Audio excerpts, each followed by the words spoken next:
So I'm just going to run quickly through the Afro tool, because I think that's one very amazing tool. But I mean, Afro is for awareness, being aware of a certain feeling that's in your heart, and that's where actually a lot of restraints of creating a business come from. Creating a life of awesomeness, of living in magic, because you've got a heartache and somebody broke your heart in whatever way, and there's some grudge in your heart that you couldn't let go. So if you're aware of that grudge, if you're aware of that whatever you need to let go, you know about it, and you can start feel it, and that's the next word of Afro, is feel. And if you can actually start feeling how you feel when you think about that specific subject.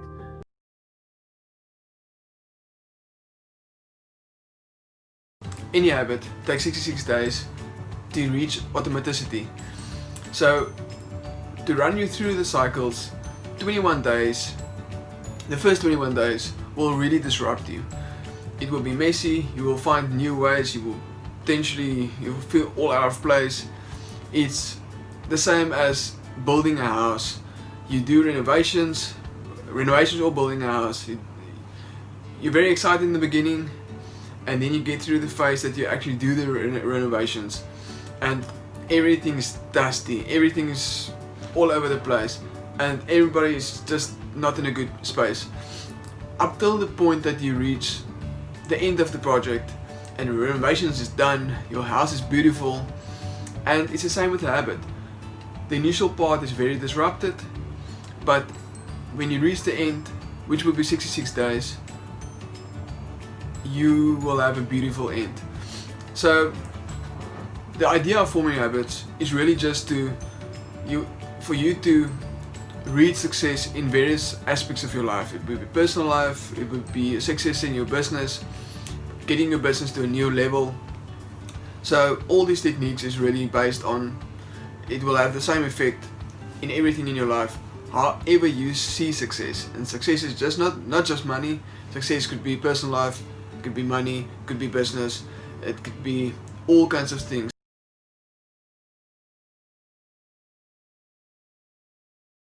A really simple idea, but something that I really picked up from all the successful entrepreneurs that I've interviewed, and that's gratitude. I like the word deliberate gratitude, because I really deliberately every morning write down a few ideas of what I'm grateful for. It can be simple things, it can really be, I'm savoring this cup of coffee this morning, and where a lot of people may not be able to have coffee in the morning. I'm really grateful for my health this morning, because I've got all my fingers, all my hands, all my legs, where a lot of people got injuries and cannot walk, cannot speak, cannot hear, cannot see. So really be grateful for the little things. Thank you for watching. Just a quick reminder to grab your gift pack for entrepreneurs in the link below. It's a gift pack for entrepreneurs to the value of 57,000 Rand, free of charge. All you need to do is activate it. Part of that gift pack for entrepreneurs is a voucher of 3 months for 3 months free accounting services from a company, Dryk Holdings. All you need to do is activate the gift pack voucher in the link below, and we will in contact with you as soon as you've done that. And also be grateful for your business, for your family, really the health of your family.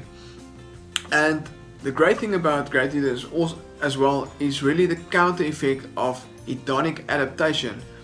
And hedonic adaptation is really that idea of, I'm buying a vehicle today, really happy about this vehicle, and in a month it's just the next best thing. I'm not really happy about it anymore. I'm just not grateful for it anymore.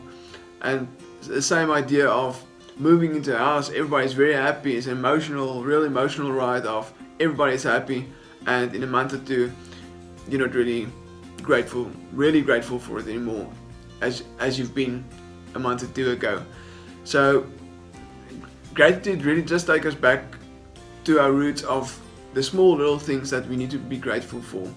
And I believe if we're not grateful for the small things, we won't be able to get a bigger things, and the things that we feel that makes us a success.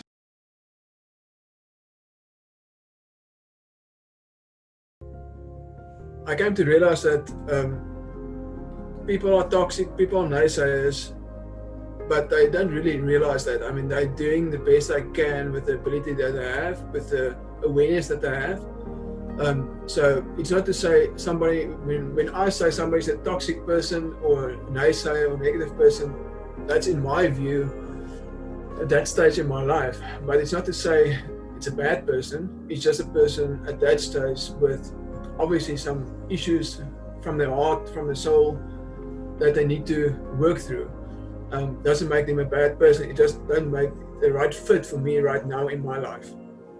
And one of the things one of the great things I took away from PMA was, and one of the things I didn't know of was the Afro tool, which is actually a very nice tool of releasing heartache and sending forward in your life from people that may have hurt you, and like I said, didn't even realize that they're doing that, or didn't really have that bad intention, but it just came across that way and just happened that way.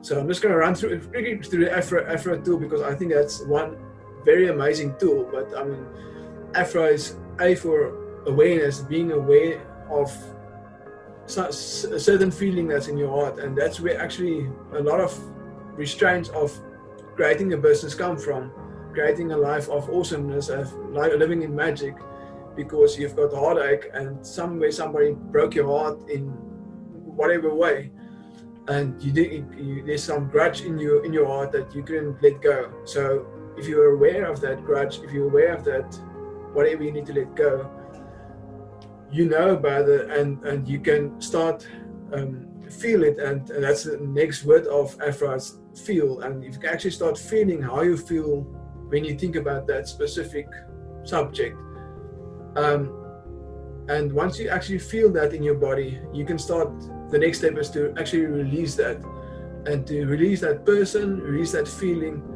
And it's actually amazing when you start doing that exercise, and actually journal and write out whatever business path it may be, whatever it may be, when you actually release that from your heart.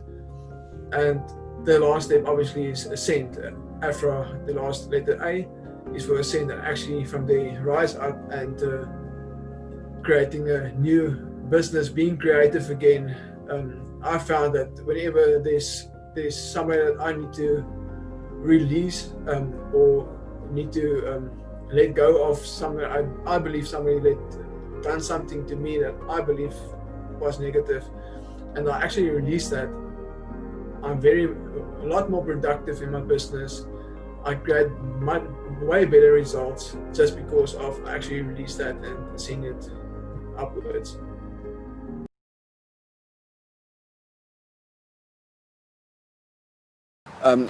Recently I had a talk at the event, and the promoter, or the person in charge of that event, The MC? Who's the MC? Let's call him the MC. Okay.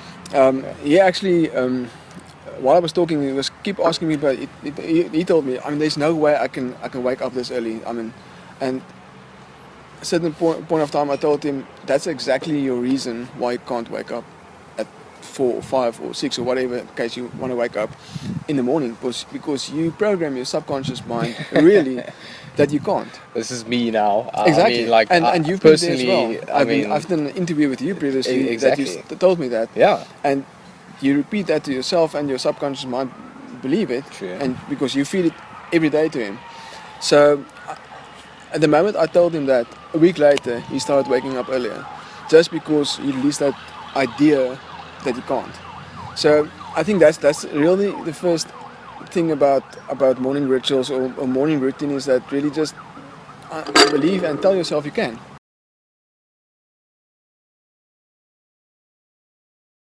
The very second thing that I started doing was to actually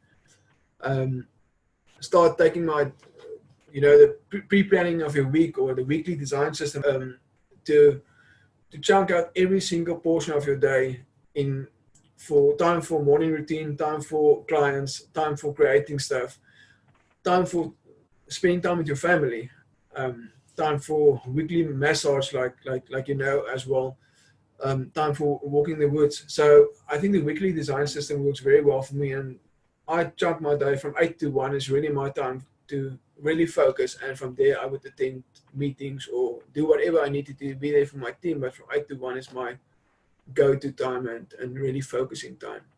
If you found value from this video, I would suggest that you go to this video next to me for 7 more rules of success.